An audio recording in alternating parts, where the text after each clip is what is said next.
आजकल झारखंड जैसे आदिवासी बाहुल्य राज्य में सरना धर्म और सरना कोड के कारण आपसी द्वंद्व और लड़ाई जैसे स्थिति राजनीतिक सोच विचार के कारण जड़ पकड़ लिया है। और यह एक सोची समझी राजनीति ही है जिसमें आम आदिवासी सरना की आड़ में उलझे हुए हैं।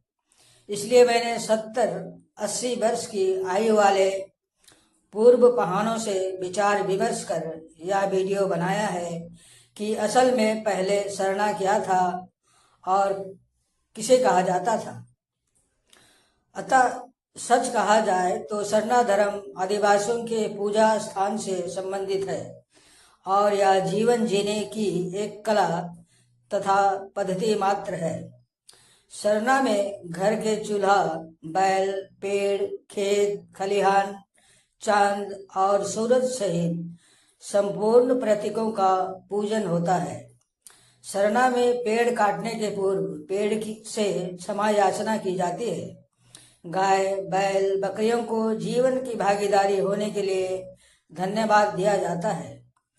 पुरखों को मार्गदर्शन और आशीर्वाद देने के लिए भोजन करने, पानी पीने के पूर्व उनका हिस्सा भूमि पर गिरा दिया जाता है। धरती माता को प्रणाम करने के बाद ही खेती बाड़ी के कार्य शुरू किए जाते हैं। आदिवासियों के लिए खेत खलिहान केवल उत्पादन या आय प्राप्त करने का महज एक साधन नहीं है, बल्कि वह उसे अपने परिवार और समाज का परिवार का अंग मानते हैं। खेतों की पूजा और आराधना करना सरना के लिए एक अनिवार्य पारिवारिक और सामाजिक कर्तव्य है और उत्तरदायित्व भी। आदिवासियों ने सदियों से अपने धर्म को कोई नाम नहीं दिया था। सरना का नामकरण तो तब अनिवार्य हो गया जब एक से अधिक चीजें एक जगह होती गई और उसमें अंतर करने के लिए यह नाम दिया गया। पहले आदिवासी इलाकों में हजारों साल से दूसरा कोई धर्म नहीं था, इसलिए जब दूसरे धर्म ने इन इलाकों में आए तो पहचान के लिए एक नाम रखना जरूरी हो गया और पूजा सरना स्थल के आधार पर प्रकृति पूजा पद्धति को ही सरना धर्म का नाम दे दिया गया। यह 20वीं सदी के काल में हुआ जब आराधना करने वालों के लिए एक नाम रखना जरूरी हो गया था, क्योंकि तब अनेक धर्म या पूजा पद्धति का आगमन आदिवासी समाज में हो गया। सरना धर्म में पूजन पद्धति की परंपरा प्राचीन काल से ही है। कोई भी सरना लोक और परलोक के प्रतीकों में से किसी का भी पूजन कर सकता है और किसी का भी ना करे तो भी वह सरना ही होता है। कोई किसी एक पेड़ की पूजा करता है तो जरूरी नहीं कि दूसरा भी उसी पेड़ की पूजा करे, और यह जरूरी नहीं कि वह कल भी उसी पेड़ की पूजा करे। सरना में पेड़ किसी मंदिर, मस्जिद या चर्च की तरह नहीं है, बल्कि वह सिर्फ एक प्रतीक है। इसलिए किसी एक पेड़ को पूजन करने का कोई मतलब नहीं। सरना धर्म किसी धार्मिक ग्रंथ और किताब का मोहताज नहीं है। किताब आधारित धर्म में फॉलोवर को नियमों की खूंटी में बांधा रखा जाता है। सरना में सब कुछ पद्धति से प्रभावित है और सब कुछ पद्धतिबद्ध है। कोई नियम बंदिश नहीं है जिससे मानना अनिवार्य है। आप जैसे हैं वैसे ही बिना किसी भेदभाव के शरणागामी हो सकते हैं। आप चाहें तो इसे मान्यता दें या न दें। आप पर किसी तरह की धार्मिक बंदिश नहीं है। जन्म से लेकर मृत्यु तक आप किसी धार्मिक जंजीर से बंधे हुए नहीं हैं। आपके जन्म और मृत्यु के किसी भी संस्कार में धार्मिक रूप से आप पर नियंत्रण नहीं किया जाता है। ना ही किसी संस्कार को करने के लिए किसी धार्मिक अथॉरिटी से अनुमति प्राप्त करने की जरूरत है। सरना किसी के बनाए या ठहराए गए धार्मिक, सामाजिक या नैतिक नियमों से संचालित नहीं होता है। आप या तो सरना स्थल पर पूजा कर सकते हैं या जिंदगी भर ना करें, या आपके व्यक्तिगत स्वतंत्रता का भरपूर सम्मान करता है। आप चाहें तो अपने बच्चों को सरना स्थल में ले जाकर वहां प्रार्थना करना सिखाएं या ना सिखाएं, कोई आप पर किसी तरह की मर्जी को लाद नहीं सकता है। सरना में ऐसी किसी भी तरह के बंधन नियंत्रण कहीं नहीं है। आप यहाँ पर परम स्वतंत्र रूप से धार्मिक या अधार्मिक हो सकते हैं। धर्म निरपेक्षता की आत्मा सरना धर्म से प्रेरित है। सरना धर्म किसी को धार्मिक, मानसिक, मनोवैज्ञानिक और सामाजिक रूप से नियंत्रित नहीं करता है और ना ही उन्हें अपने अधीन रखने के लिए किसी भी तरह के बंधन बनाकर उन पर थोपता है। सरना में बने रहने के लिए कोई नियम या सीमा रेखा नहीं बनाया गया है।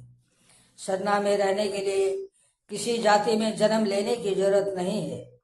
उरांव, मुंडा, हो, संथाल, खड़िया, महली या चीक बढ़ाई या कोई भी समुदाय, कहीं के भी आदिवासी जैसे उड़ीसा, छत्तीसगढ़, महाराष्ट्र, गुजरात, केरल, झारखंड के हो सकते हैं। सरना धर्म में सरना अनुगामी खुद ही अपने घर का पूजा पाठ या धार्मिक कर्म कांड करते हैं, लेकिन सार्वजनिक पूजा पाठ जैसे सरना स्थल में पूजा करना, करम और सरुल में पूजा करना, गांव देव का पूजा या बीमारी दूर करने के लिए गांव सीमा पर किए जाने वाले डंगरी पूजा वगैरह पहान करता है। पहान का चुनाव विशेष प्रक्रिया जिसे थाली और लोटा चलाना कहा जाता है के द्वारा किया जाता है, जिसमें चुने गए व्यक्ति को पहान की जिम्मेदारी दी जाती है। लेकिन पहान अलग अलग जगहों में पृथक ढंग से भी पहान को चुना जाता है। सरना पहान सिर्फ पूजा पाठ करने के लिए पहान होता है और उसका पद स्थायी नहीं होता है। वह समाज को धर्म का सहारा लेकर नियंत्रित नहीं करता है। वह हमेशा पहान की भूमिका में भी नहीं रहता है, ना ही उसका कोई विशेष पोशाक या मेकअप या वस्त्र धारण होता है। वह सिर्फ पूजा करते वक्त ही पहान होता है। पूजा की समाप्ति पर अन्य सामाजिक सदस्यों की तरह ही सामान्य सदस्य होकर समाज में रहता है। कई लोग सरना धर्म को हिंदू धर्म का एक भाग कहते हैं और सरना आदिवासियों को हिंदू कहते हैं, लेकिन दोनों धर्मों में कई विशेष कर्मकांड एक सदृश होते हुए भी दोनों बिल्कुल ही जुदा है। यह ठीक है कि सदियों से सरना और हिंदू धर्म का सह अस्तित्व रहा है, पर आदिवासी सरना और हिंदू धर्म के बीच विश्वास, सिद्धांत और आदर्श के मामलों में 36 का आंकड़ा है। आदिवासी मूल्य, विश्वास, आदतम हिंदू धर्म से बिल्कुल अलग है, इसलिए किसी आदिवासी का हिंदू होना मुमकिन नहीं है।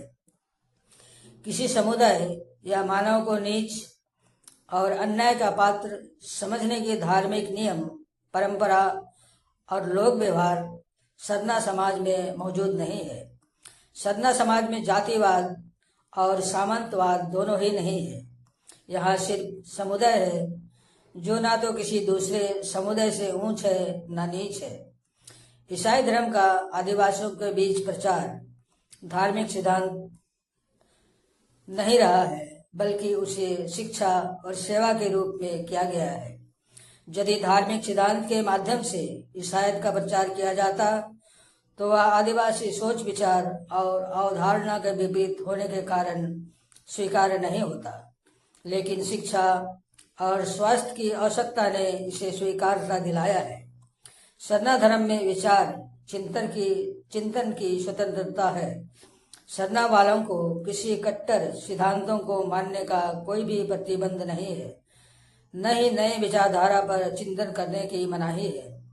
अपने धार्मिक चिंतन को एक रूप देने के लिए ऐसा करने वाले भी स्वतंत्र हैं, पर आज के परिवेश में सरना का वह पुराना रूप रीति बदल चुका है, जिसका कारण सिर्फ राजनीतिक रोटी सेकना है। समाप्त। धन्यवाद।